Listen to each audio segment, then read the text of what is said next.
আমি বলেছি আপনি যদি গোড়া ভুলে যান তাহলে আপনার অস্তিত্ব আপনি খুঁজে পাবেন। আল্লাহ রাব্বুল আলামিন বলছেন আমার ইবাদতের ব্যাখ্যা হলো আমাকে মেনে নিয়ে আমার ইবাদত কেউ যদি করতে চায় তাহলে তার এক নম্বর ইবাদতের পদ্ধতি হচ্ছে ওয়াবিল ওয়ালিদাইনি ইহসানা, তার পিতামাতা আব্বা আম্মার সাথে ইহসানের সাথে তাকে চলতে হবে। ওয়াকাদা আই আমারা ওয়াকাদা রাব্বুকা আল্লা তা'বুদু ইল্লা ইয়্যাহু ওয়া বিল ওয়ালিদাইনি ইহসানা। সুবহানাল্লাহ বলেন। তাফসীর রুহুল মাআনির মধ্যে আছে সেটা হলো ওয়াবিল ওয়ালিদাইনি ইহসানা, এর সাথে সম্পৃক্ত হচ্ছে এই ইহসান পাওয়ার সবচেয়ে এক নম্বর দাবিদার হচ্ছে আব্বা মা, দুই নম্বর হচ্ছে আমার জন্য আমার উস্তাদেরা, তিন নম্বর হচ্ছে আমার মুরব্বীরা, চতুর্থ নম্বর হচ্ছে আমার পাড়া প্রতিবেশী যাদের উপরে আমার হক রয়েছে। কথা বলেন ঠিক কিনা?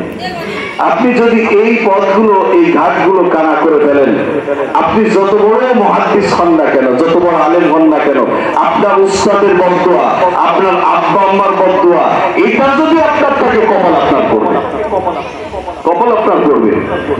দলিল ওয়ালা তাকুল লাহুমা উফফি ওয়ালা তানহারহুমা ওয়া কুল লাহুমা কাওলান কারীমা।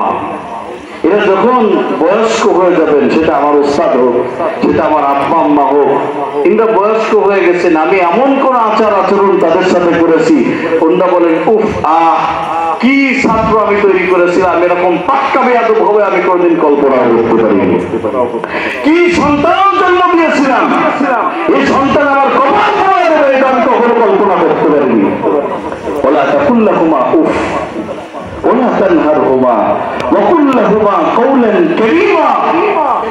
আপনার উস্তাদকে দেখে আপনি দাঁড়িয়ে যান, আপনার আব্বা আম্মাকে দেখে দাঁড়িয়ে যান। আপনি এসপি হয়েছেন, আপনি ডিসি হয়েছেন, আপনি মুফতি হয়েছেন, আপনি মুহাদ্দিস হয়েছেন, আপনার আব্বা শুয়ে আছে পিছনে, সে একটু ছোটবেলার কথা মনে করবেন, আরে আমার আব্বা মানে কিভাবে বলে করে শুরু খেত, আপনি পিছন থেকে আব্বার একটু জড়ায় ধরে পিঠটা একটু চুলকে আগে বলছেন আব্বা আপনার আজকে খুব কষ্ট হয়ে গেছে না, আরে আপনার দাড়িগুলো কি কাঁচা ছিল এখন কিরকম আপনার দাড়িগুলো পেকে গেছে আব্বা। দেখবেন যে অন্তর থেকে এমন দোয়া করবে আল্লাহ পাক বলেন আরশে আসিফ পর্যন্ত পৌঁছে যায়। আপনার উস্তাদকে দেখে চেয়ারটা ছেড়ে দেন, আপনার উস্তাদকে দেখে একটু মহব্বত দেখান, আপনার উস্তাদকে দেখে মোটরসাইকেলটা একটু স্লো করেন, আপনার উস্তাদকে আপনার চাচাকে গ্রামের মুরব্বীদের দেখে আপনি একটু ইহসান করেন, একটু ভালোবাসার নজরে তাকান। কাকা এক কাপ চা খান, কতদিন আপনার পাই না, কাকা কেমন আছেন একটু জড়ায় ধরেন। কতগুলো পয়সা খরচ হবে, কত পয়সা খরচ হবে বলেন?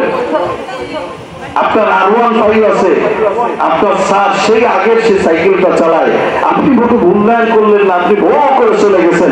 নিশ্চিত জেনে রাখবেন আপনি জীবনে বহু টাকার মালিক হতে পারেন, কিন্তু আপনার কপাল পুড়ে যাবে, পুড়ে যাবে, পুড়ে যাবে। ঠিক কিনা বলেন?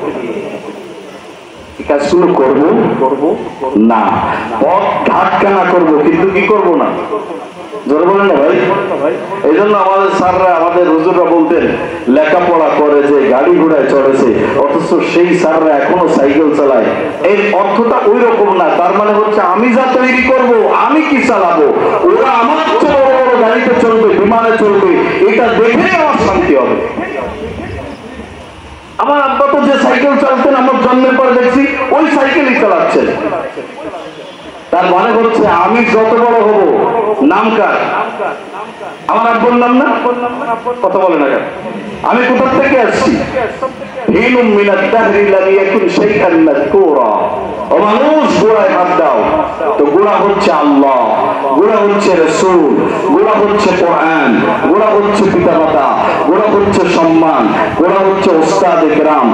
আমরা যেন এই জায়গাগুলো ভুলে না যাই। আদবের সাথে চলতে পারলেই ওয়াবুদুল্লাহ, এটা আল্লাহর ইবাদত হবে, এবং এই ইবাদত হয়ে গেলে আল্লাহ পাক আপনাকে আমাকে বিজয় দান করবেন। আল্লাহ সুবহানাহু ওয়া তাআলা আমাদেরকে এই যা সংক্ষিপ্ত বললাম এ থেকে বোঝার তৌফিক এনায়েত ফরমান। আমরা সকলে পড়ছি আমিন। আমার উস্তাদ এসে গেছেন, আমার কলিজার উস্তাদ হুজুর, আমার একদম সরাসরি বেয়াদবি হলে আমি হুজুরের কাছে ক্ষমা চেয়ে নিচ্ছি। এ পাশে আমার সবাই উস্তাদ, আমি এই জন্য ভয় ভয় একটু কথা বলেছি, আপনারা কষ্ট পাননি তো? কষ্ট পাননি তো? আল্লাহ তাআলা আবারও দেখা করিয়ে দিবেন ইনশাআল্লাহ। সকলে আমার আমার জন্য দোয়া করবেন। আমি ওনাদের ইজাজতের সাথে আমি এখান থেকে বিদায় নিচ্ছি। হাদা মা ইনদি ওয়া লিল মাইন্দাল্লাহ আলাইহি তাওয়াক্কালতু ওয়া ইলাইহি উনীব। আসসালামু আলাইকুম ওয়া রাহমাতুল্লাহি ওয়া বারাকাতুহু।